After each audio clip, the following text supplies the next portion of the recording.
اب عیسائی جو رہنما ہیں ان کا کام کیا رہ گیا ہے؟ ایک بات کر کے بس میں آگے چلتا ہوں. جس مذہب کے مذہبی اسکالر جن چڑیل بھوت بھگانے کے لیے اور غیب کی باتیں بتانے کے لیے بیٹھ جائے نا، سمجھو اس مذہب کا بیڑا غرق ہو گیا. اب اس کے پاس کچھ بچا ہے ہی نہیں. جیسے ہمارے ہاں روحانی لوگ ہوتے ہیں، جن آ گیا، چڑیل آ گئی، فلانے نے جادو کر دیا، روحانی عاملوں کا یہ کام رہ گیا ہے. یہ وہ لوگ ہوتے ہیں جو مدرسوں میں پڑھے نہیں ہوتے، علم حاصل نہیں کیا ہوتا، لہذا ان کو حلال و حرام کا علم تو آتا نہیں ہے، تو یہ تعویذ، گنڈے، جن، چڑیل، بھوت، یہ سب چیزوں میں لگے ہوئے ہوتے ہیں. مذہب کا کام کیا ہوتا ہے؟ مذہب کا کام یہ بتانا ہوتا ہے یہ کام خدا کی نظر میں برا ہے اور یہ کام خدا کی نظر میں اچھا ہے. ہر اسٹیٹ کا ایک لا ہوتا ہے کہ نہیں ہوتا؟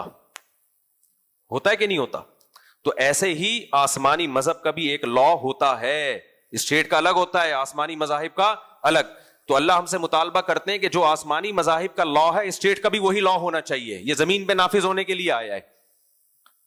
مسلمانوں کے پاس تو پورا ایک لا ہے، تبھی ہم حکومت سے مطالبہ کرتے ہیں بھائی اسلامی نظام لے کر آؤ. بہت حد تک بہت سی چیزیں اسلامی ہیں بھی، جو غیر اسلامی ہیں ان کو ختم کرو. سعودی عرب میں بہت زیادہ اسلامی چیزیں ہیں، کچھ غیر اسلامی ہیں، بھائی ان کو بھی ختم کرو، پوری اسلامی لے کر آؤ. یہی سب چلتا ہے نا. لیکن عیسائیت کے پاس کوئی نظام ہی نہیں ہے جس کا وہ دعویٰ کریں کہ یہ عیسائی نظام ہے، اس کو نافذ کرو. ہے ہی نہیں. اس کی سب سے بڑی دلیل یہ ہے کہ مفتی کا لفظ آپ کو مسلم اسکالرز میں ملے گا، ہندوؤں میں، سکھوں میں، یہودیوں میں اور عیسائیوں میں یہ لفظ نہیں ملے گا. ان کے ہاں جائز ناجائز بتانے والے مفتی نہیں ہوتے. ایک آسان سی مثال دیتا ہوں کہ آپ نے اگر اللہ نہ کرے طلاق دے دی، آپ مفتی کے پاس آؤ گے کہ یہ ہو گئی ہے کہ نہیں ہو گئی ہے اکارڈنگ ٹو قرآن اور سننا. کورٹ سے اگر آپ لے بھی لوگے نا تو پھر بھی مفتیوں سے پوچھتے ہیں کہ بھئی کورٹ نے تو کر دی ہے، کیا شریعت کے مطابق بھی ہے یا نہیں ہے؟ لیکن عیسائی یہ کام نہیں کرتے. کیوں؟ ان کے پتہ ہی نہیں کہ شریعت میں ڈیورس کیسے ہوتی ہے اور شریعت میں وراثت کے کیا مسائل ہیں. شریعت میں خرید اسلامک بینکنگ کا نام سنا ہوگا نا آپ نے. عیسائی بینکنگ سنی کبھی آپ نے؟ سنی آپ نے؟ ہر چیز میں اس کا آلٹرنیٹ اسلام کے پاس ہے، ہر چیز میں. تبھی لوگ یورپ امریکہ سے ہمیں فون کرتے ہیں، صاحب یہاں کی کورٹ کا یہ قانون ہے، اسلام کیا کہتا ہے اس بارے میں؟ کہتے ہیں نا. تو مفتی کسے کہتے ہیں؟ جو اسلامک لا کو پڑھتا ہے. آپ مجھے کوئی عیسائیت میں ایسا لا دکھا دو. ہمارا لا کہاں سے شروع ہوتا ہے؟ کتاب الوضو سے. جو مسلم اسکالرز نے جو قرآن و سنت کو سامنے رکھ کے لا کی کتابیں مرتب کی ہیں، 4 اسکالر گزرے ہیں نا سب سے مشہور، امام ابو حنیفہ، امام مالک، امام شافعی اور امام احمد بن حنبل. جب اسلام دنیا میں پھیلا، خلافتیں قائم ہوئی، تو ریٹن فارم میں اسلامک لا کی ضرورت تھی. تو 4 مشہور اسلامک لا وجود میں آئے. ان میں چند چیزوں میں اختلاف تھا، میجر چیزیں سب کی ایک جیسی. اور وہ جو اختلاف تھا اس کے بارے میں بھی نبی نے ہمیں بتا دیا تھا کہ یہ اختلاف ہوگا، تو اس میں پریشان ہونے کی ضرورت نہیں ہے. اس میں جو حق پر ہوگا اس کو 2 اجر ملیں گے، جس سے غلطی ہو گئی اس کو بھی اجر ملے گا. یہ بھی ہمیں نبی نے پہلے بتا دیا کہ اس اختلاف کو زیادہ ویلیو مت دینا، بلکہ اس اختلاف کا فائدہ یہ ہوگا کہ بعض دفعہ ایک زمانے میں ایک فقہ کا کوئی مسئلہ چلنا ممکن ہی نہیں ہوگا، تو دوسری کتاب سے تم سہارا لے سکتے ہو، کیونکہ قیامت تک آیا ہے نا. تو وہ جو 4 مشہور لا ہمارے مرتب ہوئے، آپ ان کی کتابوں میں ان کی ڈیٹیل میں جاؤ، انسانی عقل حیران ہو جاتی ہے. 1200 سال پہلے تقریباً امام شافعی نے ایک کتاب الام کے نام پر اسلامک لا کی کتاب لکھی، قرآن و سنت، حدیثیں، قرآنی آیات استدلال کر کے. اس سے پہلے امام ابو حنیفہ کے شاگرد امام محمد لکھ چکے تھے 6 کتابیں. یہ لوگ کہتے ہیں نا امام حنیفہ کی کوئی تصنیف نہیں ہے، تو اس سے کوئی فرق نہیں پڑتا. امام حنیفہ کے شاگرد کی جب ہے، جس میں ابو حنیفہ رحمہ اللہ کے اقوال نقل کر دیے، تو اس میں کیا جا رہا ہے کہ وہ خود نہ لکھنے سے کیا ہو گیا، ان کے شاگرد نے لکھ دی نا. تو ان کے شاگرد نے پوری کتاب 6 کتابیں لکھی جو اسلامک لا. وہ کہاں سے شروع ہوتے ہیں؟ پھر امام مالک کی کتابیں ہیں، امام احمد ابن حنبل کی کتابیں ہیں. تو یہ صرف لکھی نہیں گئی، ہزاروں، صدیوں، 1000 سال سے زیادہ یہ دنیا میں راج کیا ان کتابوں نے. ان پر فیصلے ہوئے، عدالتیں چلی. ابھی خلافت عثمانیہ کا خاتمہ 1922 میں جا کے ہوا ہے، 1920-22 میں، تو جا کے اسلامک لا کو زوال آنا شروع ہوا ہے. لیکن اب بھی مفتیان کرام وہ لا پڑھتے ہیں، اور ایسا نہیں کہ بالکل ختم ہو گیا. اب بھی بہت بڑا حصہ اسلامی ملکوں میں اسی کا نافذ ہے، اسی کا چل رہا ہے، اسی کو فالو کیا جاتا ہے. لیکن کیا عیسائیت میں ہے؟ اور وہ لا آپ دیکھو کتاب الوضو سے شروع ہوتا ہے، طہارت کے احکام، پاک کیسے کیا اپنے آپ کو کیا جائے گا، پھر اذان ہے، پھر نماز ہے، پھر زکوٰۃ ہے، پھر زکوٰۃ کے ڈیپ میں جا کے احکام، پھر روزہ ہے، پھر حج ہے، پھر ریاستی قانون ہے، کتاب الحدود ہے، سزاؤں کا باب الگ ہے، حدود کا باب الگ ہے، تعزیر کا باب الگ ہے، پھر عدالتی قوانین کا باب چیپٹر الگ ہے. اتنی فقہ کی کتابیں آپ لے کر آتے ہو نا اسلامی قانون کی، کبھی آپ آؤ جامع الرشید خوشبو لگا کے تو میں آپ کو دکھاؤں، یہاں سے یہاں تک ان کی جلدیں ہوتی ہیں، بال سفید ہو جاتے ہیں مفتیوں کے وہ پڑھ پڑھ کے. ایسے نہیں بن جاتے مفتی بیٹھے بیٹھے ٹیشن پڑھا، ایک چینل بنایا چل بھائی پھینکتا رہے بیٹھ کے.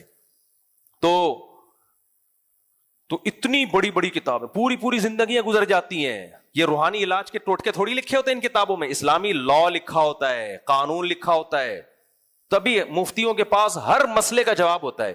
لوگ مجھے کہتے ہیں مفتی صاحب میں نے جب یہ اپنا چینل بنایا نا آسک مفتی طارق مسعود، یہ 5-6 سال پہلے بنایا تھا، تو جو ایم سی این والے تھے وہ میرے پاس آئے، کہنے لگے اتنے مسائل لوگ آپ سے پوچھیں گے کہ آپ ہر ہفتے 40-40 منٹ کے 2 ایپیسوڈ ریکارڈ کروا دو، اتنی دنیا سے لوگ سوالات پوچھیں گے، اور وہ سوال بھی اسلام سے متعلق کہ یہ جائز ہے یا ناجائز ہے، یہ حلال ہے یا حرام ہے، ایسا کر لیا تو کیا سزا ہے، ایسا کیا تو کیا اس کا کفارہ ہے، وغیرہ وغیرہ جو پورے اسلامک لا ہوتے ہیں.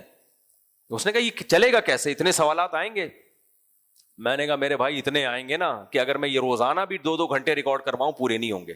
آپ دیکھ لو میرا چینل چل رہا ہے، لوگ کہتے ہیں 3-3 4-4 مہینے بعد ہمیں جواب ملتا ہے، اور ابھی بھی سوالات کی اتنی بھرمار ہے کہ آپ کی سوچ ہوگی سمیٹنا نمٹانا مشکل ہو رہا ہے. اس لیے ہم ایک دارالفتہ بھی بنا رہے ہیں. اب بڑے بڑے مدارس میں مسائل کا دارالفتہ ہوتا ہے نا، مسائل آتے ہیں، تو ہم نے بھی سوچا بھی پورا ادارہ بنا دوں میں اس کو. تو کیا اس میں جن چڑیل بھول بگانے کے سوالات ہوتے ہیں، گنجے کے سر پہ بال کیسے آ جائیں. آج مذہبی رہنماؤں کا یہی کام ہے، اس کی بیوی بھاگ گئی وہ کیسے واپس آئے گی، وہ بیمار ہے تو کیسے ٹھیک ہوگا. اس میں ہم کیا کہتے ہیں یہ ڈاکٹروں کا شعبہ ہے، یہ مفتیوں کا شعبہ نہیں ہے. بیوی بھاگ گئی کیسے آئے گی، یہ ڈاکٹروں کا نہیں، وہ گنجے کے سر پہ بال والا بھاگ گئی کیسے آئے گی، تو کسی کا بھی شعبہ نہیں ہے. تو یہ تو موٹیویشنل اسپیکر آپ کو ہو سکتا ہے کچھ بتا دے. مذہب کا شعبہ کیا ہے، حلال و حرام، جائز ناجائز. تو جیسے وکیل بڑی بڑی کتابیں پڑھتے ہیں نا قانون کی، بال سفید ہو جاتے ہیں پھر بڑا وکیل بنتا ہے، اس سے زیادہ کتابیں مفتی کو پڑھنی پڑتی ہیں پھر وہ صحیح مفتی بنتا ہے. تو یہ عیسائیت میں کہاں ہے میرے بھائی، کہاں ہے میرے بھائی.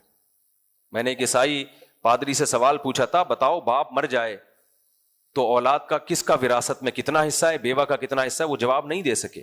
انہوں نے مجھے امریکہ لا پیش کرنا شروع کر دیا. میں نے کہا تو امریکہ قانون ہے انسانوں کا بنایا ہوا، آسمانی قانون کیا ہے، خدائی قانون کیا ہے. تو نہیں ہے. تو اس لیے اللہ نے اسلام کے مقابلے میں بھائی کسی مذہب کو پنپنے ہی نہیں دیا ہے، تاکہ یقین آ جائے کہ محمد صلی اللہ علیہ وسلم ہی اللہ کے پیغمبر ہیں، اور وہ عیسیٰ علیہ الصلوۃ والسلام ہی کی تعلیمات کو انہوں نے زندہ کیا ہے، کوئی نیا مذہب لے کے نہیں آئے. ہاں فروعی چیزوں میں اختلاف ہے، کچھ زمانے کے لحاظ سے کچھ مسائل چینج کیے گئے ہیں. وہ تو حضرت عیسیٰ نے بھی حضرت موسیٰ کی شریعت میں کچھ چیزوں میں تبدیلی کی تھی. وہ تو جب نیا پیغمبر آتا ہے تو پرانے پیغمبر کی تعلیمات میں کچھ چینجنگ ہوتی ہے، بیسک وہی ہے. تبھی نبی صلی اللہ علیہ وسلم کی صحیح بخاری کی حدیث ہے قرب قیامت میں عیسیٰ علیہ السلام نازل ہوں گے تو کس کی شریعت کو فالو کریں گے، اسلام کو فالو کریں گے. تو اور قرآن کے الفاظ ہیں کہ اس وقت تمام اہل کتاب عیسائی مسلمان ہو جائیں گے. قرآن کی ایک آیت کی تفسیر حضرت ابو ہریرہ سے یہی منقول ہے. تو اس وقت تو آپ مسلمان ہو ہی جاؤ گے، تو بہتر نہیں ہے اب ہو جاؤ، اس وقت تو ہو ہی جاؤ گے سب. جب حضرت عیسیٰ خود آ کے گواہی دیں گے بھائی محمد صلی اللہ علیہ وسلم سچے پیغمبر ہیں اور اسلام برحق ہے، میں بھی اسی کو فالو کر رہا ہوں، تو پھر تو عیسائیوں کے پاس کوئی آپشن ہوگا ہی نہیں. اور یہ چیز بھی عیسائیت میں اور اسلام میں مشترک ہے. عیسائی بھی اس کے قائل ہیں کہ عیسیٰ علیہ السلام آسمانوں پہ زندہ ہے، قرب قیامت میں نازل ہوں گے. اسلام بھی اس کی تصدیق کرتا ہے. فرق کیا ہے کہ عیسائی کہتے ہیں ان کو سولی پہ لٹکایا گیا، اسلام کہتے ہیں نا سولی پہ نہیں لٹکایا گیا ان کو. لیکن اس میں دونوں مشترک ہیں. عیسائی بھی کہتے ہیں حضرت عیسیٰ آسمانوں پہ زندہ قرب قیامت میں نازل ہوں گے، اور مسلمان بھی کہتے ہیں. لیکن اسلام کہتا ہے وہ قرب قیامت میں نازل ہو کر اسلام کو فالو کریں گے. کس کو فالو کریں گے؟ اسلام. تبھی میں لوگوں سے ایک بات کہتا ہوں، حضرت عیسیٰ بھی 4 شادیاں کریں گے. سمجھ رہے ہو؟ یہ ہو نہیں سکتا کہ محمد صلی اللہ علیہ وسلم، آپ کتنی بھی عیسائیوں کی کتابیں دیکھ لو، پچھلے پیغمبروں میں شاید صرف ایک زکریا علیہ السلام ہے اور ایک آدم علیہ السلام ہے جن کی ایک بیوی تھی، باقی تو ہر پیغمبر کی ہمیں بہت ساری بیویاں ملتی ہیں.